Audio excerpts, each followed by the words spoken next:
पहले भ्रम फैलाया, अब सच बताया। ट्रंप की कहानी। अमेरिकी राष्ट्रपति डोनाल्ड ट्रंप ने H-1B वीजा की फीस बढ़ाकर $1 लाख यानी करीब 84 लाख रुपए कर दी। इस फैसले के बाद भारतीय आईटी प्रोफेशनल्स में चिंता बढ़ गई, क्योंकि अमेरिका में H-1B वीजा पर सबसे ज्यादा भारतीय ही काम कर रहे हैं। अब व्हाइट हाउस ने इस पर सफाई दी है। अमेरिका और भारत के ताल्लुकात नाजरीन हमेशा ही दुनिया की बड़ी सियासत का महवर रहे हैं, मगर हालिया दिनों में हमने देखा कि अमेरिकी सदर डोनाल्ड ट्रंप के बयानात ने एक नई बहस को जन्म दिया है। फिर अगले ही दिन यू टर्न लिया और दोस्ती और खुसूसी ताल्लुकात की बात कर डाली। अब क्या है, भ्रम क्या था? पहले जो खबर आई कि पुराने वीजा धारकों को भी फीस देनी होगी, और उसका सच ये है कि पुराने वीजा धारकों को पर ये फीस लागू नहीं होगी। पहले अचानक से ये खबर आई थी तो हंगामा मच गया था, सब लोग चर्चा कर रहे थे कि पुराने वीजा धारकों को शुल्क देना होगा, और अब है कि नहीं देना होगा। हर साल H-1B वीजा को रिन्यू करना होगा, और इसका सच ये है कि वीजा के लिए वन टाइम $1 लाख का शुल्क वसूला जाएगा। मतलब जब आप वीजा लेंगे तभी एक बार वसूला जाएगा। तो ये पूरी कहानी है कि पहले तो सवाल ये कि आखिर ये अचानक यू टर्न क्यों? क्या ये सिर्फ ज़ाती ताल्लुकात बचाने की कोशिश है, या फिर अमरीकी तिजारती पॉलिसी और आलमी स्ट्रैटेजिक मफादात ने ट्रंप को मजबूर किया है? दूसरी तरफ नरेंद्र मोदी के बयानात अमरीका के साथ मुस्बत ताल्लुकात को उजागर कर रहे हैं। सदर ट्रंप के बारे में जब मैं सोच रहा था तब मैं उनके आबा अजदाद के बारे में सोचा, इस बच्चे की तरबियत कहाँ हुई है। उनके पेशों के बारे में ऐसी अलमनाक तफसीलात मिली जो टीवी पर बयान नहीं की जा सकती।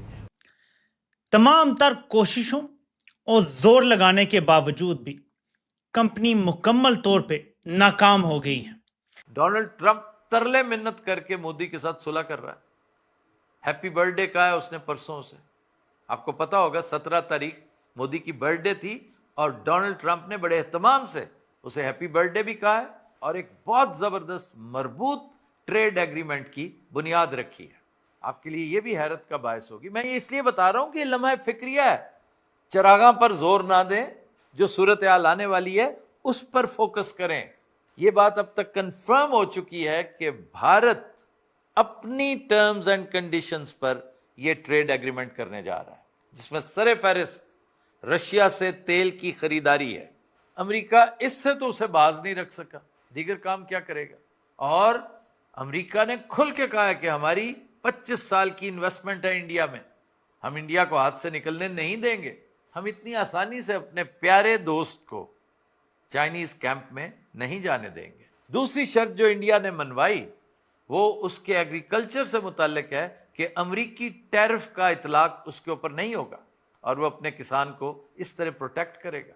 तीसरी चीज, भारत ने अमरीका को इस बात पर आमादा किया है कि वो अपने लातादाद ट्रेड एग्रीमेंट्स पर पेमेंट भारतीय रुपए में करेगी, डॉलर की मदद नहीं लेगी।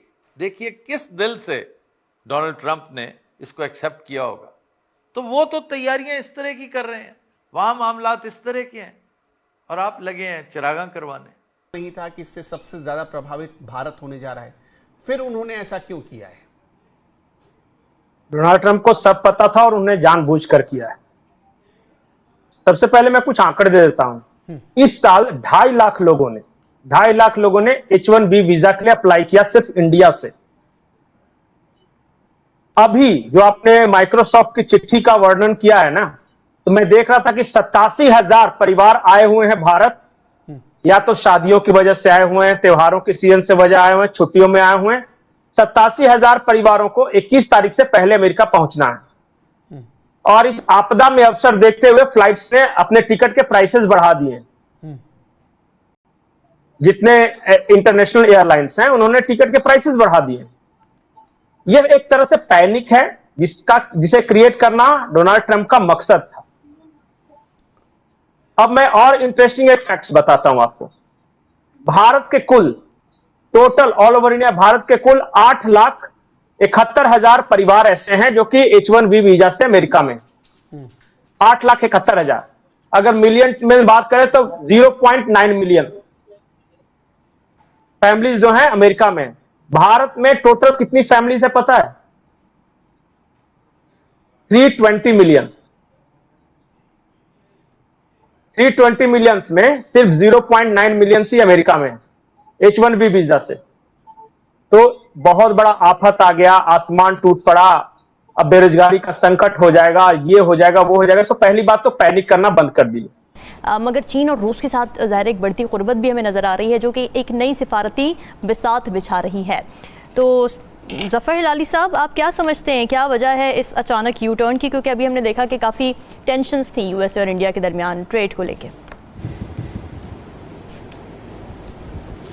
रामीन, यू टर्न तो हुआ नहीं है। वो कहता है मैं इसके साथ दोस्ती रखना चाहता हूँ, ये मेरा दोस्त है, ये मेरा चम है, मगर बात असल है कि यू टर्न तो नहीं हुआ है ना।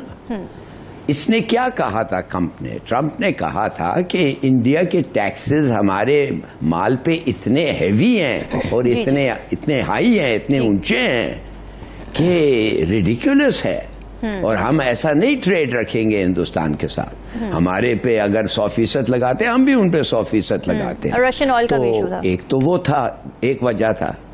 नहीं, दूसरा वजह ये था कि उन्होंने कहा कि जब अमेरिका चाहता है अमेरिका को इंडिया को कुछ चीज बेचे, कोई नया प्रोडक्ट आए, ऐसे ऑब्स्टिकल्स एंड बैरियर्स उनके लॉज में हैं कि हम पहुंच नहीं सकते उधर। तो हमारा तो ऐसे कोई बैरियर्स और ऑब्स्टिकल्स नहीं है। तो ये, और तीसरा उसने कहा था कि हम सैंक्शंस लगाते हैं एक मुल्क पे और हिंदुस्तान उनसे कोई खास नहीं खरीदता था, हम सैंक्शंस लगाते हैं मुल्क में, क्यों?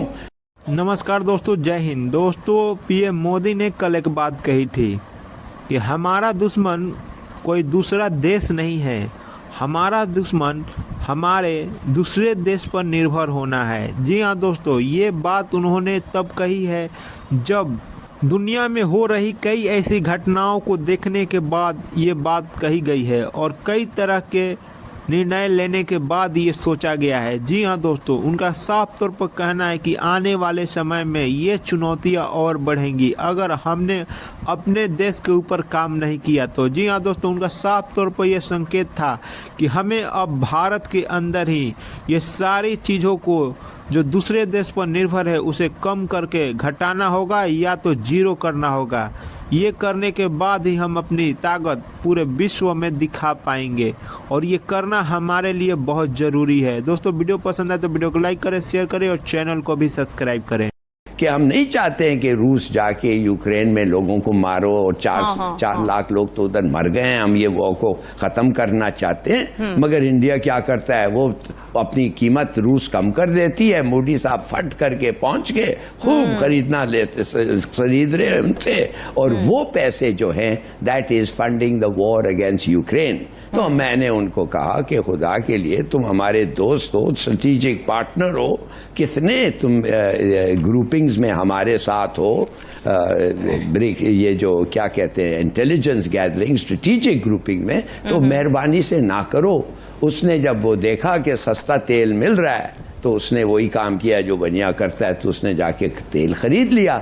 और अब जब हमारे लोग पूछते हैं कि ये हिंदुस्तान के साथ हमारी दोस्ती का फायदा क्या है, जब वो पूरे रूस का वॉर फंड कर रहा है अगेंस्ट द यूक्रेन, तो लिहाजा